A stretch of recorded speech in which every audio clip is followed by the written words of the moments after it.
பிரம்ம விசாரமானது செய்யத்தகுந்ததுதான் அப்படிங்கிறத சொன்னேன். இந்த சமன்வயாதிகரணத்திலையும் வந்து பிரம்ம விசாரமானது செய்ய தேவையில்லை அப்படின்னு சொல்றான். ஏன் சாஸ்திர யோனித்வாதிகரணத்துல வந்து இந்த அஜ்ஞாதத்துவம் அறியப்படாத ஒன்று அப்படிங்கிறது அதை வந்து இல்ல அவ வந்து அனுமானத்தை இட்டே அறியலாமே. சாஸ்திர யோனித்வாதிகரணத்துல 3வது அதிகரணத்துல வந்தது. அங்க எம்பெருமானார் என்ன சித்தாந்தம் பண்ணார்? இல்ல பிரம்மத்தை பத்தி தெரிஞ்சுக்க முடியாது, மற்ற அனுமானத்திலான தெரிஞ்சுக்க முடியாது இருக்குன்றதுனாலயோ இல்ல பிரம்மமானது இருக்கிறது அப்படின்னு சொல்றது வந்து எனக்கு எந்த விதமான பிரயோஜனம் இந்த சுகமோ துக்கமோ எதுவுமே சுகம் வரல, துக்கமும் என்னை விட்டு போகல. பிரவருத்தியையோ நிவர்த்தியையோ போதிக்கக்கூடிய வாக்கியம் அதுதான் கடைசியில சுக்கத்தையோ இல்லாட்டி துக்க நிவாரணத்தையோ போதிக்கக்கூடும். சேதன வஸ்துனால ஏற்படக்கூடிய சந்தோஷமும் அச்சித் இந்த மாதிரி நிதி குவையினால அச்சேதனமான விஷயத்த கேட்கக்கூடிய அப்போ வர சந்தோஷத்துக்கு ரெண்டுமே எம்பெருமானார் என்ன சாதிக்க வர்றார் என்னால் சித்து கிட்டேந்து வரக்கூடிய அனுபவம் என்ன, சுகம் என்ன, அச்சித் கிட்டேந்து நம்ம அனுபவிக்கக்கூடிய அந்த நிதி குவியல், அந்த உதாரணத்தில் பார்த்தா அந்த அச்சித்துடைய போக்கியத்துவம் என்ன. இப்போ இந்த 4 அதிகரணங்கள் சேர்ந்து சதுசூத்திரி எனப்படும். சதுசூத்திரி அப்படின்னா 4 சூத்திரங்களினுடைய கூட்டம் சதுசூத்திரி.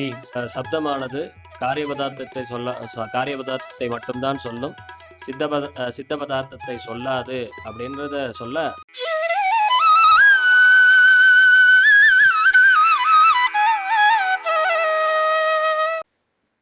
ஸ்ரீமதே ராமானுஜாய நமஹ. இப்போ ஸ்ரீபாஷ்யத்தினுடைய 4ஆம் அதிகரணம் சமன்வய அதிகரணம், அதை பத்தி பார்க்கணும். 4ஆம் அத்தியாயத்தினுடைய பிரமேயம். சுவாமி மேல 3 அதிகரணங்கள்ல நாங்க வந்து ஜிக்ஞாசாதிகரணம், அதுக்கு ஜிக்ஞாசாதிகரணத்துக்கு அப்புறம் ஜன்மாதி அதிகரணம், அதுக்கப்புறம் சாஸ்திர யுக்தாதிகரணம்னு 3 அதிகரணம் பார்த்தோம். சாஸ்திர யுக்தாதிகரணம் பார்த்தோம். இந்த 3 அதிகரணத்திலையும் என்ன பூர்வபட்சமானது என்ன ஒன்றுன்னா, இந்த அதாவது இந்த பிரம்ம விசாரமானது தேவையில்லை அப்படின்றது வெவ்வேறு விதமாக வந்து பூர்வபட்சிகள் வந்து இந்த பிரம்ம விசாரமானது தேவையில்லை அப்படின்றத சொல்ல சித்தாந்தத்துல எம்பெருமானார் என்ன சாதிச்சார் அப்படின்னா, இல்லை நீங்கள் சொல்லக்கூடிய அந்த தத்துவங்கள், நீங்கள் சொல்லக்கூடிய அந்த அனுமானங்களோ, நீங்கள் சொல்லக்கூடிய அந்த புத்திகளோ வந்து சரியா இல்லை, அதனால பிரம்ம விசாரமானது செய்ய தகுந்ததுதான் அப்படின்றத சொன்னோம். இந்த சமன்வய அதிகரணத்திலையும் என்ன சமன்வய அதிகரணம் கரெக்டு தான். சமன்வய அதிகரணம் சித்தா சமன்வய அதிகரணம். சமன்வய அதிகரணத்துல வந்து என்ன பூர்வபட்சமானது என்ன வருது அப்படின்னா, இங்கேயும் வந்து பிரம்ம விசாரமானது செய்ய தேவையில்லை அப்படின்னு சொல்றான். ஏன் அப்படின்னு வரப்போ இதுக்கு சொல்லக்கூடிய பிரம்ம விசாரம் செய்ய தேவையில்லைன்றத சொல்லக்கூடிய இதுல வந்து என்ன வருது அப்படின்னா, இது பிரயோஜனமற்றது. அதாவது ஒரு விசாரம் செய்யணும்னா 2 விதமான அம்சங்கள் தேவை. ஒன்று அஜ்ஞாதத்துவம், இன்னொன்று வந்து பிரயோஜனத்துவம். இந்த அஜ்ஞாதத்துவம்னா அறியப்படாத விஷயத்தை தான் நம்ம விசாரம் செய்ய முற்படுவோம். அப்புறம் 2வது பிரயோஜனத்துவம்னா அதை அறியக்கூடியதுனால ஏதாவது ஒரு பிரயோஜனம் வந்து வரணும். இந்த 2 அம்சங்களும் எந்த ஒரு விஷயத்துல இருக்கோ அதில் நம்ம விசாரம் செய்ய எந்த விதமான தட்டும் இல்லை. இப்போ அஜ்ஞாதத்துவம் அப்படின்னா அறியப்படாத ஒன்று அப்படிங்கிறத வந்து மேல பார்த்தா அந்த சாஸ்திர யுனித்வாதிகரணத்துல ரொம்ப விபுலமா இல்ல, அறியப்பட வேண்டிய வஸ்து தான் அந்த வேதத்தை. இந்த மேலன்று இல்லையா, பொதுவா ஆச்சாரியாலாம் வந்து கீழே அப்படின்னு சாதிப்பாங்க. இது வரைக்கும் நம்ம கடந்து வந்த விஷயத்த சொல்லும் பொழுது கீழே வீட்டுல எல்லாம் வந்து கீழில் திருவாய்மொழியில் மேல் அப்படின்னும் போது மேலில்னா மேல் வரக்கூடிய, கீழ் அப்படின்னா கடந்து போன. அப்போ கீழே சொல்லப்பட்ட அந்த சாஸ்திர யுனித்வாதிகரணத்துல வந்து இந்த அஜ்ஞாதத்துவம் அறியப்படாத ஒன்று அப்படின்றது அதை வந்து இல்ல அவ வந்து அனுமானத்தை இட்டே அறியலாமே அப்படின்ற சொல்றத வந்து சொல்லச்சு, இல்ல இந்த அறியப்படாத விஷயம் தான், அதையும் வந்து வேதத்தை இட்டு தான் நம்ம வந்து அறிய வேண்டும் அப்படின்னு அந்த அஜ்ஞாதத்துவன்ற அம்சத்தை எம்பெருமானார் வந்து அந்த இடத்துல காமிச்சார். இப்போ இந்த இடத்துல இந்த சமன்வயாதிகரணத்துல இந்த பிரயோஜனத்துவம் இதுக்கு வந்து இந்த பிரம்மத்தை வந்து இந்த விஷயத்தை விசாரம் பண்றதுல வந்து ஒரு பிரயோஜனம் உண்டு அப்படின்றது இந்த அதிகரணத்துல எம்பெருமானார் சாதிக்கும். சரி, சரி, இப்போ இதே பிரமேயத்தை மறுபடியும் இந்த அக்ஞாதத்துவம் அப்படின்ற அம்சம், பிரயோஜனத்துவம் அப்படின்ற அம்சம், ஏன்னா இது கடினமான விஷயமா இருக்கிறதுனால 2-3 தடவை சொன்னாதான் கேட்குறவாளுக்கு புரியும். இதே சமன்வய அதிகரணத்தினுடைய பிரமேயம் அக்ஞாதத்துவம், பிரயோஜனத்துவம். சமன்வய அதிகரணத்துல வந்து இப்போ மேற்கொண்டு விசாரம் பண்ண போகிறோம். இப்போ ஒரு விஷயத்தை நம்ம எடுத்து விசாரம் பண்ணணும் அப்படின்னா நமக்கு வந்து ரெண்டு ஃபெசிலிட்டி இருக்கு. என்னடா ஒன்று வந்து அக்ஞாதத்துவம், இன்னொன்று பிரயோஜனத்துவமா இருக்கும். அக்ஞாதத்துவம்னா அறியப்படாத விஷயமா இருக்கும். ஏற்கனவே ஒரு வஸ்துவை நம்ம தெரிஞ்சுட்டோம்னா அதை பத்தி நம்ம திருப்பி எதுக்கு விசாரம், இதை பத்தி திருப்பியும் புதுசா அடுத்தது தெரியணும், இதே திருப்பியும் எதுக்கு பார்க்கணும் அப்படின்ற மாதிரி இருக்கும். அதனால ஒரு விஷயம் நம்ம விசாரம் பண்ணணும்னா புதுசா இருக்கணும். அக்ஞானம் நமக்கு அறியப்படாத ஒரு விஷயமா இருக்கும். அது முதல். ரெண்டாவது வந்து பிரயோஜனமா இருக்கும். இப்போ வந்து ஒரு வஸ்து விசாரம் பண்ணணும்னா அது வந்து ஏதாவது பிரயோஜனம் இருக்கும். இப்போ ஒரு காக்கை காக்கை பறக்குது அப்படின்னா அதுக்கு வந்து அதுக்குள்ள அந்த காக்கை கிட்ட இவ்வளவு பற்கள் இருக்கு அப்படின்றத பத்தி நம்ம விசாரம் பண்ணணும். விசாரம் பண்ணி அதனால என்ன பிரயோஜனம் இருக்கு, அந்த விசாரம் பண்ணி தெரிஞ்சுட்டு அதனால எந்த ஒரு யூஸும் இல்லை. அதனால ஒரு விஷயத்தை விசாரம் பண்ணோம்னா நமக்கு வந்து பிரயோஜனமா இருக்கும் அப்படின்னு 2 அம்சங்கள் இருக்கு இல்லையா? இதுதான் சுத்த பிரகாஷிகாச்சாரியர் காக்க தந்த பரீட்சா அப்படின்னு சொல்லுவார். காக்கா, தந்தம் அப்படின்னா பல்லு. காக்கைக்கு பல்லு இருக்கா இல்லையான்ற விசாரம், இது பயனற்றது, யாரும் பண்ண மாட்டாரு. அதுபோல இங்க என்ன இருக்கு, பிரம்ம விசாரமானது கூடாது. ஏன் அப்படின்னா பிரம்மத்தை பத்தி ஏற்கனவே தெரியுமே அப்படின்ற பூர்வபக்ஷம் எதுல வந்தது? சாஸ்திர யோகி. சாஸ்திர யோனித்வ அதிகரணத்துல 3வது அதிகரணத்துல வந்தது. அங்க எம்பெருமானார் என்ன சித்தாந்தம் பண்ணார்? இல்ல பிரம்மத்தை பத்தி தெரிஞ்சுக்க முடியாதே, மற்ற அனுமானத்திலான தெரிஞ்சுக்க முடியாதே, சாஸ்திரத்தை கொண்டு தான் தெரிஞ்சுக்க முடியும், உபநிஷத்தை கொண்டு தான் தெரிஞ்சுக்க முடியும். ஆகையினால உபநிஷத்தை கொண்டு விசாரம் பண்ணி தான் ஆகணும், பிரம்ம விசாரம் செய்யத்தக்கது தான் அப்படின்னு சொன்னாரா 3வது அதிகரணத்துல. அது அக்ஞாதத்துவம் அப்படின்ற குறை கிடையாது. அதாவது ஞாதத்துவம் அப்படின்ற குறை கிடையாது, அக்ஞாதத்துவம் அப்படின்றது இருக்கு. அறியப்படாதது தான் பிரம்மம். ஆகையினால உபநிஷத்துக்களை கொண்டு தான் பிரம்மத்தை அறிய முடியும். ஆக உபநிஷத்தினுடைய அர்த்தம் பிரம்மமானது எப்படி சொல்லப்படுறதுன்ற விசாரம் தகுந்தான் அப்படின்னு சொன்னார் 3வது அதிகரணத்துல. இப்பொழுது 4வது அதிகரணத்துல அந்த பிரம்ம விசாரத்துக்கு பிரயோஜனம் இருக்கா அப்படின்ற கேள்வி வருது. ஏன்னா பிரயோஜனமற்ற விசாரத்தை யாரும் பண்ண மாட்டார்கள். அதுக்கு தான் உதாரணம் என்ன, காக்கதந்த பரீட்சா, காக்கைக்கு பல்லு இருக்கா இல்லையா அப்படின்ற விசாரம் வியர்த்தமானது. இப்போ அதே போல பிரம்ம விசாரமானது வியர்த்தம், பிரயோஜனமே கிடையாது அப்படின்றது தான் இந்த அதிகரணத்தினுடைய பூர்வபக்ஷம். சரி, இப்போ பூர்வபக்ஷியினுடைய அபிப்பிராயம், ஏன் பிரம்ம விசாரமானது பயனற்றது, பிரயோஜனம் கிடையாதுன்னு சொல்றான்? இப்போ ஜிக்ஞாச அதிகரணத்துல பார்த்தோம் அப்படின்னா அதுல வந்து எந்த விதமான வாக்கியங்களும் சப்தமானது காரிய பதார்த்தத்தை தான் சொல்லும் அப்படின்னு பூர்வபக்ஷம் வர, நம்ம சித்தாந்தமானது என்ன சொல்லுதுன்னா வாக்கியமானது சப்தமானது சித்த பதார்த்தத்தையும் சொல்லும் அப்படின்றத ரொம்ப விஸ்தாரமா பார்த்தோம். இப்போ இங்க இங்க என்ன ஆயிடுது அப்படின்னா, இங்க பூர்வபக்ஷிகள் என்ன சொல்ல வர்றாங்கன்னா, சரி அதாவது சப்தமானது சித்த பதார்த்தத்தையும் சொல்லும் ஒத்துக்கிறோம். ஆனா அந்த சப்தமான சித்த பதார்த்தத்தை பத்தி சொன்ன பிற்பாடு அதுல எந்த விதமான பிரயோஜனமும் நமக்கு ஏற்பட போறதில்லை அப்படின்னு பூர்வபக்ஷமானது வருது. அதனால சப்தமானது சித்த பதார்த்தத்தை சொல்லும், ஆனால் அந்த சித்த பதார்த்தத்தை சொன்ன பிற்பாடு அதுல எந்த விதமான பிரயோஜனமும் இல்லை. அதனால பிரயோஜனத்துவமானது இங்கே இல்லை, அதனால விசாரமானது தேவையில்லை அப்படின்ட்டு பூர்வபக்ஷமானது வருது. பிரயோஜன எப்படி வந்து சித்தபதமான சித்த அந்த 2 அதிகரணத்துக்கு இருக்கக்கூடிய பேதத்தை ஒரு விதமா நான் அந்த வீடியோல சொல்லியிருப்பேன். இந்த 2 அதிகரணத்துக்கு இருக்கக்கூடிய பேதம் பூர்வபக்ஷத்தை சரியா புரிஞ்சுக்கிறதுக்கு ஒரு பக்தி சாரணி ஞாபகத்தை நினைக்கிறேன். ஜிக்ஞாசா அதிகரணத்துல வந்து பூர்வபக்ஷம் என்னன்னா, சித்த பேச்சானது இல்ல வேதமானது சித்த பதார்த்தத்தை போதிக்கிறதுக்கு சாமர்த்தியம் இல்லை அப்படின்றது பூர்வபக்ஷம். இங்க சமன்வய அதிகரணத்துல வந்து என்ன பூர்வபக்ஷம்னா, சித்த பதார்த்தத்தை போதிக்கும், ஆனா போதிச்சு அதனால ஏற்படக்கூடிய பிரயோஜனம் ஒண்ணும் இல்லை, அந்த வாக்கியம் வந்து ஒன்றும் புரியாது. இல்லை இப்போ ஞாபகம் வருது, புரியாது அப்படின்றத வச்சுதான் நான் சொன்னேன். ஸ்ரீசைல சொன்னதுதான் வந்தாயிருச்சு, அதே அம்சம்தான். முதல் அதிகரணத்துல சித்த பதார்த்தத்தை போதிக்கவே போதிக்காதுன்னு இருக்கு. இல்லை அந்த சாமர்த்தியம் இருக்கு சப்தத்துக்கு, சித்த பதார்த்தத்தையும் போதிக்குமே அப்படின்றது முதல் அதிகரணத்தில் நிர்ணயம் ஆயிடுது. அதற்கு மேலே இப்போ விசாரம் வருது. அந்த விசாரத்தை புரிய வைக்கிறதுக்காக நான் ஒரு சென்டென்ஸ் பயன்படுத்தி இருந்தேன் அந்த வீடியோவில். ஜிக்ஞாசாதிகரணத்தினுடைய பூர்வபக்ஷத்தின்படி சித்த பதார்த்தத்தை சொல்லக்கூடிய ஒரு வாக்கியம், எதிரிலே குடமானது இருக்கிறது அப்படின்னு ஒரு சித்தபரமான ஒரு வாக்கியத்தை வச்சுப்போமே. ஜிக்ஞாசாதிகரண பூர்வபக்ஷத்தின்படி அதை கேட்குறவனுக்கு எதிரிலே குடமானது இருக்கிறதுன்ற அந்த சித்த பதார்த்தத்தை பற்றின வாக்கியத்தை கேட்குறவனுக்கு என்ன சொல்லுவான்னா, எனக்கு ஒன்றுமே புரியலையே அப்படின்னு அவன் சொல்லுவான். இது ஜிக்ஞாசாதிகரணத்தினுடைய பூர்வபக்ஷத்தின்படி.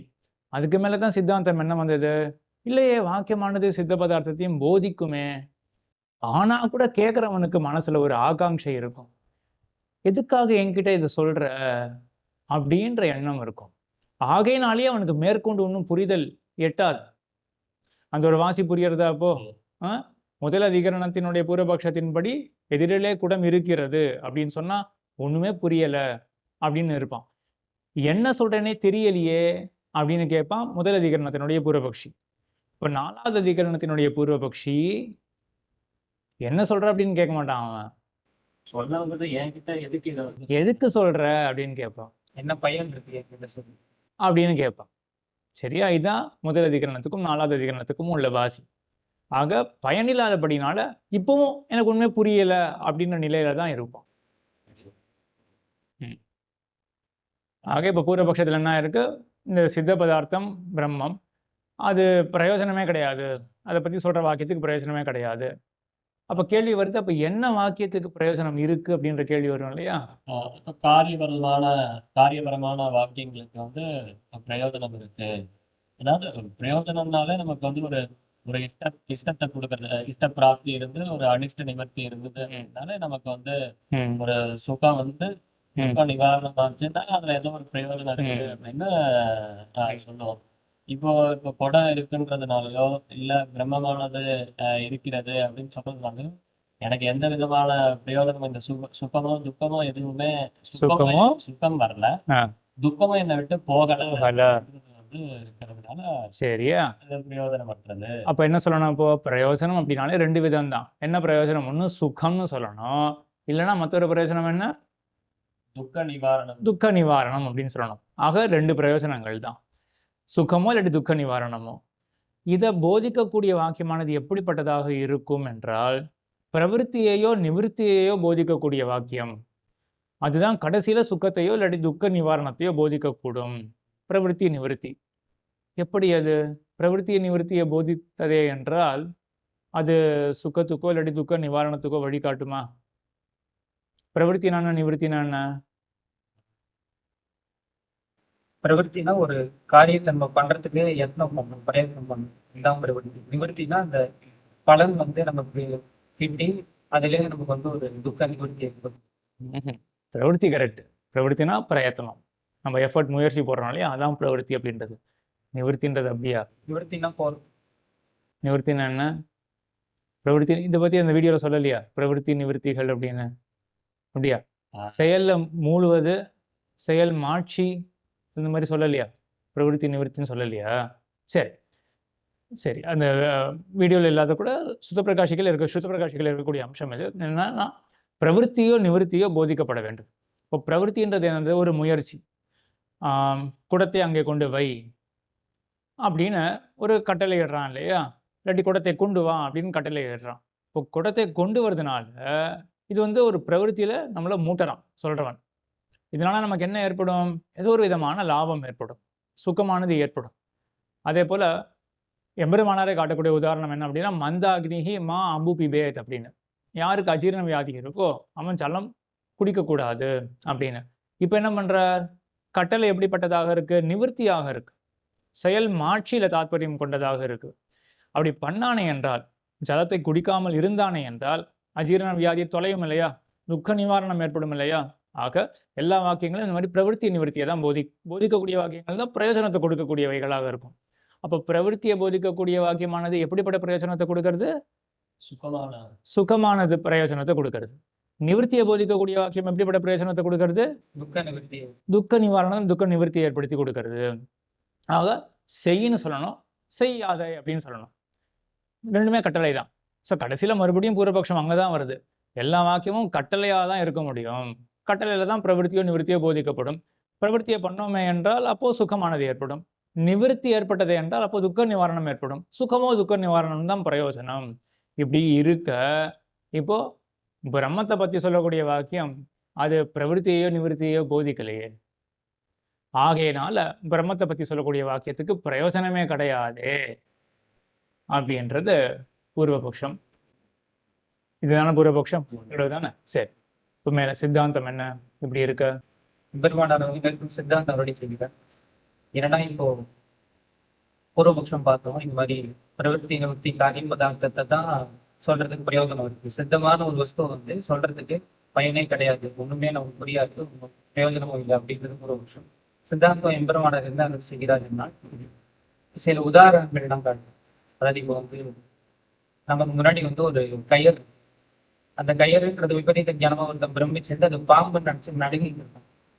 இன்னொரு ஒரு ஆப்தர் வந்து இல்லப்பா அது கயிறு, அது வந்து பாம்பு இல்லப்பா கயிறு தான் அப்படின்னா உடனே அவனுக்கு ஒரு துக்க நிவர்த்தி ஏற்படுத்தி ரொம்ப சந்தோஷப்படுவாங்க. ஏன்னா துக்க நிவர்த்தி ஒரு பிரயோஜனம், அதுக்கு மேலே தனியாக சந்தோஷம்னு தேவை கிடையாது. துக்க நிவர்த்தி, பய நிவர்த்தியே பிரயோஜனம் தான். அதனால இது ஒரு உதாரணம். எப்படி உதாரணம் இது? என்னன்னு எம்பெருமானார் என்ன திருவுள்ள பத்திரங்க? அதாவது இப்ப சித்த பதார்த்தமானது என்ன சித்த பதார்த்தம் இங்க? இங்க பாம்பு இல்ல கயிறு அப்படின்றது அந்த போதம், அந்த போதத்தை இன்னொருத்தர் ஆப்தர் வந்து என்கிட்ட சொல்றாரு. பாம்பு இல்லை, பாம்பு அல்லன்னு சொல்லணும். பாம்பு அல்ல, இது வந்து கயிறு, கயிறு அப்படின்ற போதத்தை ஆப்தர் வந்து இவன்கிட்ட சொன்னோடனே இவனுக்கு வந்து பயந்துட்டு இருக்கான். அதனால அந்த பய நிவர்த்தி ஏற்பட்டு அவனுக்கு வந்து பய நிவர்த்தி ஏற்படுது. அதனால இது வந்து ஒரு காரிய பதார்த்தத்தை மட்டும்தான் நம்ம வச்சுட்டு பிரயோஜனம் உண்டுன்னு சொல்ல முடியுது. இந்த மாதிரி சித்த பதார்த்தங்கள், இந்த உதாரணங்கள்லாம் இருக்கு அப்படின்றது இது ஒரு உதாரணம் தான். கூடவே சேர்த்து இன்னொரு உதாரணம் சொன்னேன் அந்த வீடியோவில், புத்திரஸ்தே ஜாதகா. சரி, இப்போ என்னாச்சுன்னா துக்க நிவாரணம் அப்படின்ற உதாரணம் பார்த்தோம்.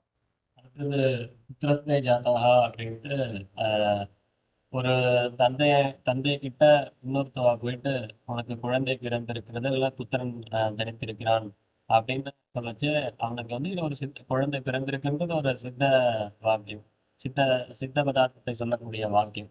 அப்போ அப்படி சொல்லச்சே வந்து அந்த தந்தையானவனுக்கு வந்து முகமலர்த்தி ஏற்படும். அதை கேட்ட உடனே அவன் எந்த விதமான காரியத்தையும் செய்ய முற்படலை. அந்த காரியம் பண்ணதுனால அவனுக்கு துக்க நிவாரணமோ இல்லை சுத்தமோ வரல. ஆனா இந்த வாக்கியத்தை கேட்ட மாத்திரத்திலேயே அந்த தந்தையானவனுக்கு ஒரு சந்தோஷமானது, அதாவது சுகமானது ஏற்படுது.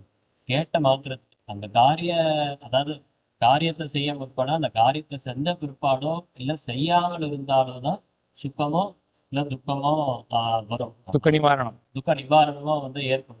ஆனா இந்த இடத்துல வந்து என்ன ஆகுது அப்படின்னா, இந்த சித்த பதார்த்தத்தை சொல்லக்கூடிய இந்த வாக்கியமானது அந்த க்ஷணத்திலேயே அந்த தந்தையானவனுக்கு சந்தோஷத்தை, சுகத்தை ஏற்படுத்துகிறது. அப்படின்றதுனால சித்த பதார்த்தத்தை சொல்லக்கூடிய வாக்கியங்கள் பிரயோஜனமானதுதான், அது பிரயோஜனம் இல்லை அப்படின்றது சொல்லக்கூடிய அவங்களுடைய வாதமானது தவறு அப்படின்றது எம்பெருமானார் காமிக்கிறது. பர்ஃபெக்ட், சரியா? ஆக இந்த ரெண்டு உதாரணத்தை கொண்டு இப்போ என்ன ஆகுது? சித்தபரமான வாக்கியங்களும் கூட பிரயோஜனத்தை கொண்டதாக தான் இருக்கும் அப்படின்னு சாதிச்சிட்டார். சரி, இது ஒரு உதாரணம். அப்புறம் வந்து உன்னோட கிரகத்துக்கு கீழே வந்து நிதி குவையல் இருக்கு அப்படின்ட்டு வந்து அப்படின்னா என்னன்னா, ஒரு பரம ஏழையானவங்க கிட்ட போயிட்டு ஒருத்தவர் வந்து உங்ககிட்டயே உங்க வீட்டுக்கு அடியிலேயே வந்து ஒரு நிதி குவையல் இருக்குப்பா, நோண்டி பார்த்தா அப்படின்னா தெரியும் அப்படின்னு சொன்னா அந்த ஏழையானவனுக்கு நோண்டி பார்த்தா தெரியும் அப்படின்னா கொஞ்சம் காரிய பதார்த்தமும் வந்துடும். அந்த அளவு கூட போக வேண்டாம். உன்னுடைய அகத்துக்கு கீழே பரம ஏழையா ஒருத்தன் இருக்கான், உன்னுடைய அகத்துக்கு கீழே பெரிய நிதி குவியல் இருக்கு அப்படின்றத கேட்கவே அந்த ஏழையானவனுக்கு வந்து ஒரு சந்தோஷமானது ஏற்படும். அதனால அதுக்கு அப்புறம் வேணா அவன் எத்தனை பண்ணுவான், அது அவனே பண்ணிப்பான். இவர் சொல்லணும் அப்படின்னு அவசியம் இல்லை. அதில் தாத்பரியத்தோட தான் இவர் வந்து வீட்டுக்கிட்ட நிதி கோயில் இருக்கு சொல்லியிருக்காரு அப்படின்னு கொள்ள வேண்டாம். இவர் சொன்னது வெறும் ஒரு இருப்பை பற்றி தான் சொல்லியிருக்கார். எக்ஸிஸ்டன்ஸ், சித்தமான வஸ்துவை பற்றி தான் சொல்லியிருக்கார். இருக்கு அப்படின்றத மட்டும் தான் சொல்லியிருக்காரு. அதை கேட்டே சந்தோஷிக்கிறானே, அவனும் கேட்க போகிறதில்ல. ஏன் என்கிட்ட சொல்கிறீங்க அப்படின்னு அவன் கேட்க மாட்டானே. ஆகையினால உள்ள நிதிக்குவியல் இருக்குது அப்படின்ற அந்த எக்ஸிஸ்டன்ஸ் அறிவித்தாலே போதும். அதனால இதன் மூலியமா ஸ்ருத பிரகாசிகாச்சாரியர் இதன் மூலமாக இதன் மூலமா இதன் மூலமா ஸ்ருத பிரகாசிகாச்சாரியர் அவருடைய கிரந்தத்துல வந்து சாதிக்கச்சு அதாவது சித்த சொல்லிக்கூட சேதன வஸ்துனால ஏற்படக்கூடிய சந்தோஷமும் இந்த மாதிரி நிதி குவையினால அச்சேதனமான விஷயத்த கேட்கக்கூடிய அப்ப வர சந்தோஷம், இது ரெண்டுமே எம்பெருமான் கிட்ட வந்து இருக்கு. அதனால சேதனத்தினால ஏற்படக்கூடிய சந்தோஷம், அது இல்லாம அச்சித் வஸ்துனால ஏற்படக்கூடிய சந்தோஷம், இது ரெண்டுமே எம்பெருமானிடத்துல இருக்கு அப்படின்றதுதான் எம்பெருமானாருடைய திருவுள்ளம் அப்படின்றது ஆச்சாரியர் காட்டுகிறது. புத்திரஸ்தே ஜாதகம் அப்படின்னு ஒரு சேத்தன விஷயத்துல பார்த்தோம். எம்பெருமானார் இன்னொரு உதாரணமும் சாதிச்சிருக்கார் சேத்தன விஷயத்திலேயே. அப்படின்னு ஒரு ராஜா இருக்கார். ராஜாவோட புத்திரர் வந்து பால்யத்துல எங்கேயோ காட்டுல தொலைஞ்சு விட்டார். அந்த ராஜா வந்து மரித்து விட்டானே நினைச்சுட்டான். அதுக்கப்புறம் இந்த புத்திரனானவன் அங்க இங்க அந்த காட்டுல திரிஞ்சுட்டு அங்கங்கே இருக்கார். அப்புறம் ஒரு ஆப்தர் வந்து, இல்லப்பா நீ வந்து இவ்வளோ கஷ்டப்பட்டுன்னு இருக்கிய காட்டுல, உனக்கு வந்து உங்க தந்தை யாருன்னா இந்த உலகத்துக்கெல்லாம் சக்கரவர்த்தி யாரோ அவர் தான் உங்க தந்தை அப்படின்ற அந்த சித்தமான ஒரு போதத்தை ஏற்படுத்தினோடனே அவனுக்கு அந்த நொடியிலேயே அவனுக்கு இருக்கக்கூடிய அந்த ஒரு சந்தோஷம், சுகம் அப்படின்றது வந்து இந்த உதாரணம் மூலியமா காட்டி தெரிவித்து மூலமாக காட்டி எம்பெருமானார் என்ன சாதிக்க வர்றார் என்னால் சித்து கிட்டேந்து வரக்கூடிய அனுபவம் என்ன, சுகம் என்ன, அச்சித் கிட்டேந்து நம்ம அனுபவிக்கக்கூடிய அந்த நிதி குவியல், அந்த உதாரணத்துல பார்த்தா அந்த அச்சித்துடைய போக்கியத்துவம் என்ன, இந்த ரெண்டு போக்கியத்துவமே சர்வேஸ்வரன் கிட்ட எம்பெருமான் கிட்ட இருக்கும், பிரம்மத்து கிட்ட இருக்கும். அதனால எம்பெருமான் வந்து பரம போக்கியத்துவம் அப்படின்ற ஒரு திருக்கல்யாண குணமும் இந்த அதிகரணத்துல காட்டப்பட்டது. சரி, அதற்கு பிறகு எம்பெருமானார் மற்றொன்னு காட்டினார். பூர்வபக்ஷி சொன்னது பிரவிற்த்தி நிவர்த்தி, அதுதான் பிரயோஜனம் அப்படின்னு சொல்ல, அதை காட்டிலும் இதுதான் ரொம்ப அதிக தரமான பிரயோஜனம் அப்படின்னு காட்டினார். அதுங்க எம்பெருமானார் அபிப்பிராயம் என்ன? அதாவது பிரவர்த்தி நிவர்த்திகள் வந்து அந்த காரியபரமான வாக்கியங்களை சொல்லி அதை நாம் செய்ய முற்படவோ இல்லை செய்யாமல் இருக்கவோ ஏற்படக்கூடிய அது நடந்த பிற்பாடு தான், ஒரு விஷயம் நடந்த பிற்பாடு தான் நமக்கு சுகமோ இல்லை துக்க நிவாரணமோ ஏற்படும். இதை கேட்ட மாத்திரத்திலே ஆறுது அப்படின்றதுனால இது ஸ்வயம் பிரயோஜனமாகவே இருக்கு. அதாவது வந்து அதை கேட்கறதே வந்து ஒரு பிரயோஜனமா இருக்கு. இந்த சித்தபரமான வாக்கியங்களை கேட்கறதே ஸ்வயம் பிரயோஜனமா இருக்கு அப்படின்றது வந்து எம்பெருமானார் சாதிக்கிறார். ஆக இன்னைய காலத்தில் கூட உபன்யாசங்கள்லாம் நடந்தது என்றால், பாகவதத்தை பற்றியோ ஸ்ரீராமாயணத்தை பற்றியோ நடந்தது என்றால் கேட்கும் போதே சுகமாக தானே இருக்கு. ஆக மற்ற விஷயங்கள்ல இப்போ காரியபரமான வாக்கியங்கள்லாம் எப்படி ஒன்று செய்ய வேண்டும் ஒன்று செய்யக்கூடாது அப்படின்னு தெரிஞ்சின்ற பிறகு நாம் அந்த காரியத்தை செய்தோமே என்றால் அப்போ சுகமோ, இல்லாட்டி நாம் நிவாரணத்தை அடைந்தோமே என்றால் அதனால துக்க நிவாரணமோ என்று இப்படி தள்ளி இருக்கும், விவகித்தமாக இருக்கும். இங்கே அப்படி கிடையாது. பெருமாளை பற்றி கேட்கும் பொழுதே சுகமாக தான் இருக்கு. ஆக இதுக்கு தான் பிரயோஜனம் இன்னும் அதிகம் அப்படின்னு எம்பெருமானார் சாதிச்சார். இதான் சமன்வய அதிகரணத்தில். இப்போ இந்த 4 அதிகரணங்கள் சேர்ந்து சதுசூத்திரி எனப்படும். சதுசூத்திரி அப்படின்னா 4 சூத்திரங்களினுடைய கூட்டம் சதுசூத்திரி. சதுஸ்லோகி அப்படின்னு கிரந்தம் இருக்கு. சதுஸ்லோகினா 4 ஸ்லோகங்களினுடைய கூட்டம். அஷ்டஸ்லோகின்ற கிரந்தம் இருக்கு. என்ன கிரந்தம் அஷ்டஸ்லோகின்றது? பராசர் பட்டர் அருளி செய்தது. சதுஸ்லோகின்றது ஆளவந்தர் அருளி செய்தது. அஷ்டஸ்லோகி எதை பற்றி? திருமந்திரம் துவயம் சர்வ ஸ்லோகத்தை பற்றி. அஷ்டஸ்லோகியில் 8 ஸ்லோகங்களினுடைய கூட்டம். ஆகினால அந்த கிரந்தத்துக்கு அஷ்டஸ்லோகி அப்படின்னு பேர். சதுசூத்திரி 4 சூத்திரங்களினுடைய கூட்டம். இந்த 4 சூத்திரங்களுமே உபோத்காதமாக இருக்கு, முன்னுரையாக இருக்கு. இந்த 4 சூத்திரங்களுக்கும் ஒரு தொடர்பு காட்டப்படுறது. ஆக 4 சூத்திரங்களையும் சேர்த்து சங்கதமாக சேர்த்து பார்க்க வேண்டியதுன்னா முதல் அதிகரணத்தில் எடுத்துப்போமே. முதல் அதிகரணத்தில் பிரமேயம் என்ன? சப்தமானது காரிய பதார்த்தத்தை மட்டும்தான் சொல்லும், சித்த பதார்த்தத்தை சொல்லாது அப்படின்றத சொல்ல, அதனால பிரம்மமானது சித்த பதார்த்தம், அதனால சப்தமானது சித்த பதார்த்தத்தை சொல்ல வந்ததில்லை, அதனால வந்து பிரம்மத்தையும் சொல்ல வந்ததில்லை, அதனால பிரம்ம விசாரம் செய்ய தேவையில்லை அப்படின்ட்டு பூர்வபக்ஷம் வர, அதை எம்பெருமானார் நம்ம தரிசனத்துல வந்து என்ன பண்றோம் அப்படின்னா, இல்ல வாக்கியமான சப்தமானது சித்த பதார்த்தத்தையும் சொல்லும் அப்படின்னு சொல்றார். அடுத்து 2வது அதிகரணத்துல என்ன ஆகுது அப்படின்னா, அந்த பிரம்மமானது எப்படிப்பட்டது அப்படின்றத வரைச்சே, அது வந்து மத்த விஷயங்களை காட்டிலும் வேறுபட்டது தான் பிரம்மம் அப்படின்னு சொல்ல முற்படச்சு, சில லட்சணங்கள வந்து சொல்லச்சே, அந்த லக்ஷண அப்படி சொல்லக்கூடாது. முதல் அதிகரணம் கரெக்ட் தான். முதல் அதிகரணத்துல இதான் பூர்வபக்ஷமாக இருந்தது. சித்தாந்தம் என்னவாக இருந்தது? உபனிஷத் வாக்கியங்கள் ஆனவை சித்தமான பிரம்மத்தையும் சொல்லும் அப்படின்னு முடிஞ்ச பிறகு, இப்போ 2வது அதிகரணத்தினுடைய பூர்வபக்ஷம் எப்படி ஆரம்பிக்கலாம்? 2வது அதிகரணத்தினுடைய பூர்வபக்ஷம் முதலோட தொடர்பு கொண்டதாக கொண்டதா? எப்படி கொள்ளலாம்? அதாவது அடுத்த ஒரு கேள்வி வரும். என்ன கேள்வினா, இப்ப பிரம்மத்தை பத்தி வேதமானது சொல்லும் அப்படின்னு சொல்றியே, இப்போ வந்து அந்த பிரம்மத்தை யூனிக்கா ஐடென்டிஃபை பண்ண முடியுமா? லக்ஷணத்தா பிரதிபத்தி, அத தனித்துவமாக அதை வந்து அறிந்து கொள்ள முடியுமா அப்படின்னு ஒரு கேள்வி வர மேற்கொண்டு இந்த அதிகரணம் சம்பவம். சரியா? ஆக முதல் அதிகரணத்துல உபனிஷத்தானது பிரம்மத்தை பத்தி சொல்லும் அப்படின்னு எஸ்டாப்ளிஷ் பண்ணாலும் கூட, 2வது அதிகரணத்துல பூர்வபக்ஷம் என்ன அப்படின்னா, பிரம்மமானதை சொல்றதுக்கு கேப்பபிலிட்டி உபனிஷத்துக்கு இருந்தா கூட, பிரம்மத்தை தனித்து சொல்லுமா? யுனிக்கா ஐடென்டிஃபை பண்ணி பிரம்மத்தை பத்தி சொல்லுமா? அப்படின்னு 2வது அதிகரணத்துல பூர்வபக்ஷம். ஏன்னா யுனிக்கா ஐடென்டிஃபை பண்ணப்பட்டாதான் அதனுடைய விசாரமே பண்ண முடியும். பிரம்மம் என்னன்னு எக்ஸாக்டா தெரிஞ்சுட்டா தானே இந்த ஒரு பேசேஜ்ல பிரம்மம் சொல்லப்படுறதா இல்லையா, ஜீவாத்மா சொல்லப்படுறதா அப்படின்னு ஏதாவது ஐடென்டிஃபை பண்ணி ஏதாவது அனலைஸ் பண்ண முடியும். அது யூனிக் ஐடென்டிஃபிகேஷன் முக்கியமாச்சு. அது பண்ண முடியுமா அப்படின்னு 2வது அதிகரணம். இப்போ 2த்துக்கும் 3த்துக்கும் சங்கதி. ஜெகத்தானது எதனால் படைக்கப்படுகிறதோ, எதனிடத்தில் லயிக்கிறதோ, எதனால் காக்கப்படுகிறதோ அதுதான் பிரம்மம் அப்படின்னு லக்ஷணம் சொல்லியாச்சு. அப்போ அதுலேருந்தே ஒரு விஷயம் வரச்சே, ஜெகத்தானது எதிலிருந்து படைக்கப்படுகிறதோ அதுதான் பிரம்மம் அப்படின்னு வரச்சே, அதுல வந்து அப்படியா அப்படின்னா அத வந்து அது எதுக்கு வேதத்தை ஆராய்ந்து அதுலேருந்து அதை விசாரம் பண்ணிட்டு இருக்கணும். அனுமானத்தை இட்டே வந்து நம்ம வந்து அறியலாமே. இதுக்கு வந்து வேத விசாரமானது தேவையில்லை. அதனால பிரம்ம விசாரமானது செய்ய தேவையில்லை அப்படின்றது 3வது அதிகரணத்துல வருது. இல்ல இதுக்கு வந்து நம்ம வேதத்தை இட்டு தான் இத வந்து பிரம்மத்தை அறிய முடியும். இந்த மாரி அனுமானத்தை இட்டுலாம் நம்மளால அறிய முடியாது அப்படின்றது 3வது அதிகரணத்துல சித்தாந்தமானது தேர்றது. அதாவது 3வது அதிகரணத்துல பிரம்மத்தை அறியும், அதாவது ஜெகத்காரண வஸ்துவை அனுமானத்தினால அறிய முடியாது. ஜெகத்துக்கு ஒரு படைப்பாளி இருக்கான் அப்படின்றது வெறும் அனுமானத்திலாம் தெரிஞ்சுக்க முடியாது. சாஸ்திரத்தை கொண்டு தான் ஜெகத்காரண வஸ்துவை அறிய முடியும். சாஸ்திரத்தை கொண்டு தான் பிரம்மத்தை அறிய முடியும் அப்படின்னு 3வது அதிகரணத்தை ஸ்தாபிச்சார். அடுத்தது 4வது அதிகரணத்துல என்ன ஆகுது அப்படின்னா, சரி பிரம்மமானத வந்து நம்ம வந்து சாஸ்திரத்தை இட்டு தான் அறியணும் அப்படின்னே வச்சுப்போம். பிரம்மமானது பிரம்ம விசாரம் செய்ய தட்டில்லை அப்படின்னு இப்ப வந்து என்ன ஆகுதுன்னா, சாஸ்திரத்தை இட்டு அறிந்து கொள்ளுங்கள். இதனை அறியறதுனால என்ன பிரயோஜனம்?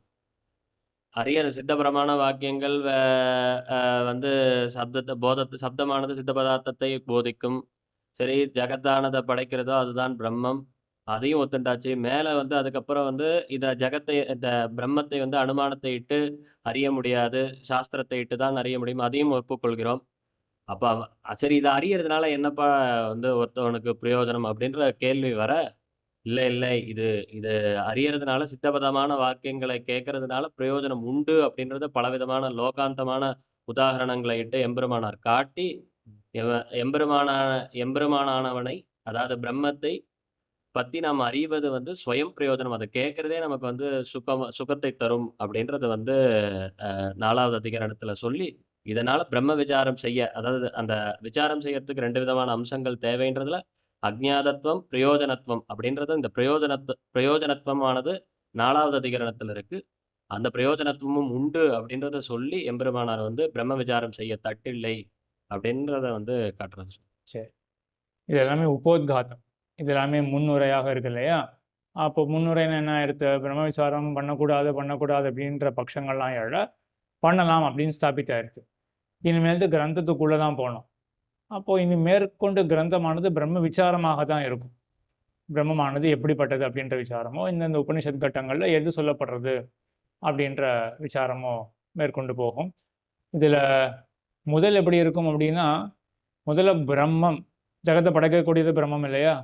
அந்த பிரம்மமானது, ஜகத்தை படைக்கக்கூடிய பிரம்மமானது சித்து கிடையாது, அச்சித்து கிடையாது அப்படின்னு சிதச்சித் விலட்சணமான ஒரு வஸ்து இருக்கு அப்படின்னு முதல்ல ஸ்தாபிப்பார். அதை பற்றி நாம் மேலுள்ள உரையாடல்களில் பார்க்கலாம். ஈக்ஷத் அதிகரணன்றது 5வது அதிகரணம். அதை தொடங்கி அந்த வீடியோஸ்லையும் இந்த விஷயங்கள்லாம் வரும். மேற்கொண்டு அதெல்லாம் அனுபவிக்கலாம். ஸ்ரீமதே ராமானுஜாய நமः. ஸ்ரீமதே ராமானுஜாய